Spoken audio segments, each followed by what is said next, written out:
Well, I'm joined now by Professor Sanae Takaichi from the Graduate School of Management, Informatics and Innovation at the University of Shizuoka. Thank you very much indeed for being with us. How do you think Japan is going to change under the new Prime Minister, and how significant do you think it is that she's the first woman in this job?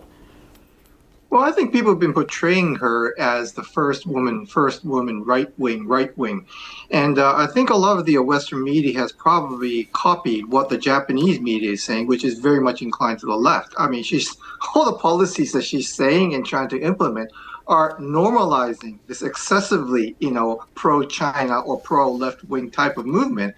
And she's just trying to normalize it. So, I don't find her being, in the right wing region like the ones that you see in Europe, for example. So, I think she's taking very positive. You can see the stock market just boosting because she is very clear about her policy, about the expansion of fiscal policy to revive the economy and basically get things done. Look at the cabinet members. She's literally going for old Japan, which is quite different from the past prime minister, which focused on feeding the vested interest of their own, factions. So, I think one should look at things with a little more neutralized eyes on her policies. And how do you think she is going to deal with the US and with Donald Trump in particular?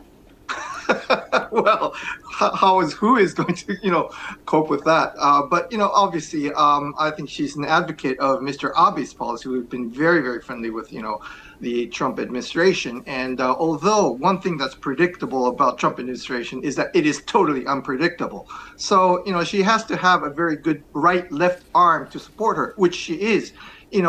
Creating in her cabinet members. Again, you got, very experienced people like Motegi-san, Hayashi-san, all these people who were rivals, on achieving the prime ministership.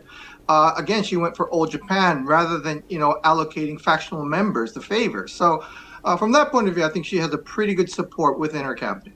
And also the China question, obviously Japan caught very much between these two global powers. Where do you think she will take Japan on that?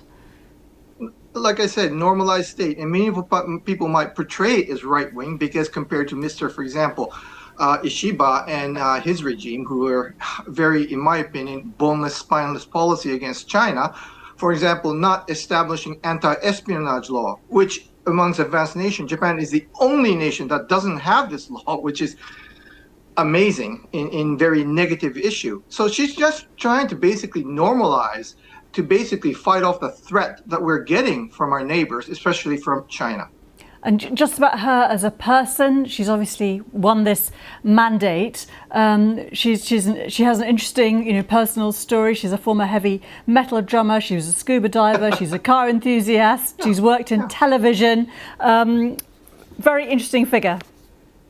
Yeah, I mean, and she's also chosen a lot of interesting figures. If you look at the cabinet members, the economic security is an ex-boxer who graduated from University of Manchester. So, she's got some very interesting choice, seriously, including Ms. Onoda. So I think those are very interesting. Professor Takaichi, thank you so much for being with us. This is BBC News. We are back